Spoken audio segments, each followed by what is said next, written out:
Salut tout le monde, bienvenue sur la chaîne YouTube Real Passion. Aujourd'hui, je vais faire avec vous des churros multicolores, une recette rapide, simple et efficace que vous pouvez réaliser seul ou accompagné d'un adulte si vous êtes enfant. Pour réaliser cette recette, vous allez avoir besoin de 370 g d'eau, 400 g de farine, 5 œufs que j'ai préalablement cassés dans un verre, 50 g d'huile, 30 g de sucre. Vous allez aussi avoir besoin pour le matériel une maryse qui est ici, une douille cannelée pour pocher vos churros.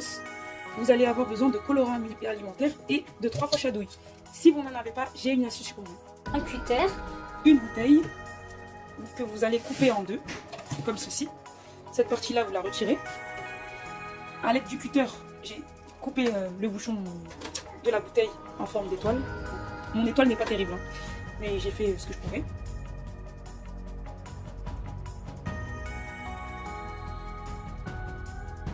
Une fois que l'eau est bien bouillante, on verse en un coup toute la farine et on vient incorporer le mélange jusqu'à ce que ça devienne homogène.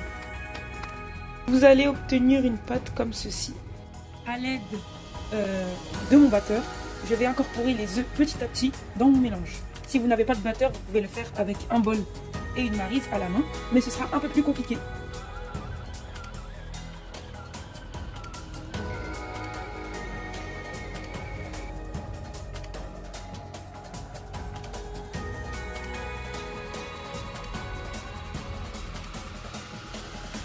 Voilà, après avoir fait les mélanges, voilà ce qu'on obtient.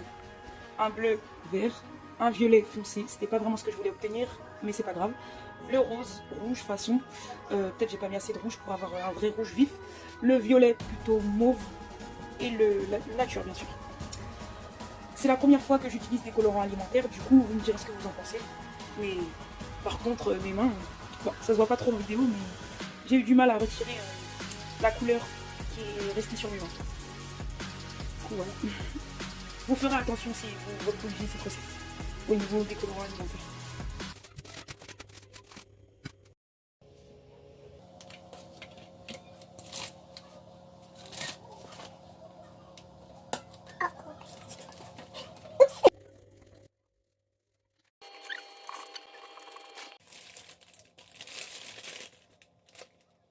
Nature test avec la bouteille VS poche à douille multicolore. Comme vous pouvez le voir, les churros nature que j'ai fait avec cette bouteille, mais c'est vraiment un travail de force. Donc résultat, j'adore les churros, j'adore.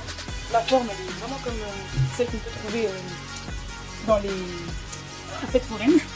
J'ai essayé de trouver une technique soit appuyée, soit la technique de la bouteille. J'ai mis un plastique pour rentrer dans la bouteille que j'ai essorée là, pour que ça puisse sortir. Mais c'est encore plus dur. Du coup, c'est vraiment un travail de force. Je crois que cette technique a été réalisée par un homme, je crois. Parce que dans les vidéos que j'ai vues, c'était des hommes qui parlaient de cette technique-là. Du coup, j'ai voulu tester, mais c'est vraiment un travail de force. Donc, si vous avez une poche à douille, je vous conseille de le faire à la poche, tout simplement. Maintenant, je vais passer aux churros colorés, multicolores.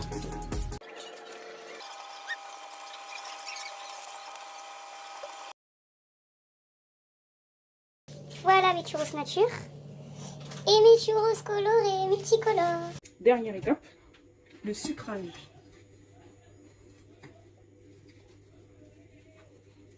C'est pour ça la quantité dans la recette elle était petite parce que ça c'est pas place, c'est vraiment c'est super. Du coup, j'en ai goûté un de chaque. Au niveau de la cuisson, c'est parfait. Au niveau du goût, c'est parfait. Ils sont très délicieux, ils sont très très bons. Presque aussi bons que ceux qu'on a l'habitude d'acheter à la fête foraine. Je vous conseille aussi de faire attention à la cuisson. Pour les coloris. Et pour les enfants qui souhaitent les réaliser en famille, enfin réaliser seuls, je vous conseille d'être accompagné d'un adulte ou d'une personne majeure, enfin presque majeure, à la limite de la majorité. Car les colorants, ça salit beaucoup, ça tâche beaucoup les mains.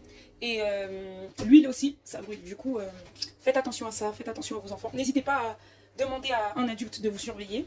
Nous voilà à la fin de cette vidéo. N'hésitez pas à liker, commenter et partager si vous l'avez aimé. Du coup, le gagnant entre les colorés et les natures, pour moi, c'est les natures.